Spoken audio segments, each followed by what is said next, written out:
নমস্কার বন্ধুরা, আজকের আলোচনার বিষয় এমন এক জ্যোতিষ পরিবর্তন যা প্রায় ১.৫ বছর পরে ঘটতে চলেছে এবং এর প্রভাব থাকবে সরাসরি জীবনের কাজে, অর্থে এবং মানসিকতায়।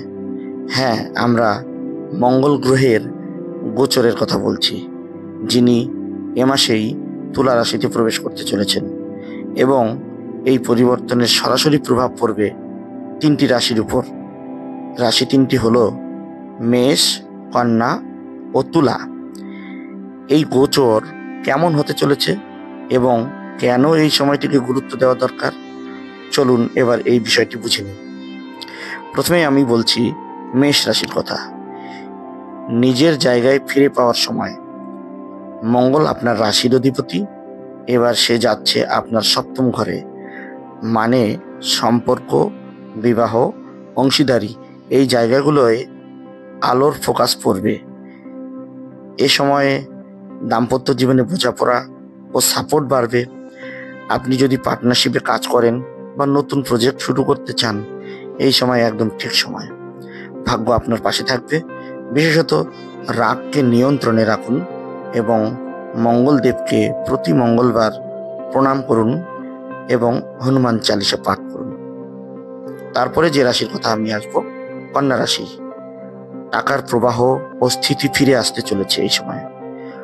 মঙ্গল এখন আপনার ধন ও বাক্যস্থানে, অর্থাৎ আপনি যেটা বলেন এবং যেভাবে উপার্জন করেন, এই দুটো জায়গাতেই প্রভাব পড়বে। এই সময়ে আপনার আগের কোনো আটকে থাকা টাকা ফেরত পেতে পারেন। ব্যবসায় বন্ধ হতে থাকা কাজ আবার শুরু হয়ে যাবে। আপনার কথার মূল্য বাড়বে। কনসাল্টিং, মিডিয়া, সেলস বা শিক্ষাক্ষেত্রে থাকলে আপনি আরও বেশি সুফল পাবেন। আপনি প্রপার্টি বা গাড়ি কেনার কথাও ভাবতে পারেন এই সময়। তবে এই সময়ের জন্য যে ইম্পর্টেন্ট টিপস, সেটা হচ্ছে শুক্রবার সাদা কিছু দান করুন এবং বাজে কথাবার্তা থেকে বিরত থাকুন। তৃতীয় যে রাশির কথা আমি বলবো, তুলা রাশি। নিজেকে নতুনভাবে তুলে ধরার সময় এটা। মঙ্গল এবার সরাসরি আসছে আপনার লগ্নে, মানে আপনার নিজের উপরেই এর প্রভাব পড়বে। এই সময়ে আত্মবিশ্বাস ও শরীরে এনার্জি বাড়বে। যারা কোনো কাজে নতুন করে শুরু করতে চাচ্ছেন, এটা একটা ভালো সময়। এই সময়ে আপনি সেই কাজ করতে পারেন। চাকরিতে নতুন দায়িত্ব বা প্রমোশন পেতে পারেন। দাম্পত্য বা পারিবারিক জীবনে বোঝাপড়ার উন্নতি হতে পারে এই সময়। যারা ব্যবসা করেন, যারা নতুন লাভের রাস্তা দেখতে চান, তারা এই সময় লাভের রাস্তা পাবেন। এই সময় গুরুত্বপূর্ণ টিপস: রুটিন অনুসারে ব্যায়াম করুন। মঙ্গলকে শক্তিশালী করতে মঙ্গলবারের লাল পোশাক পরুন, তাতে মঙ্গল শক্তিশালী হয়ে উঠবে। তবে অন্য রাশির মানুষেরাও নিজেদের জন্মছকের রাশি ও ঘর অনুসারে ছোট ছোট প্রভাব অনুভব করতে পারবেন। সেই জন্য ব্যক্তিগত বিশ্লেষণ জানার আগ্রহ থাকলে একজন বিশ্বাসযোগ্য জ্যোতিষীর সঙ্গে আলোচনা করতে পারেন। যাদের রাশি এই তালিকায় নেই, তারা কি করবেন?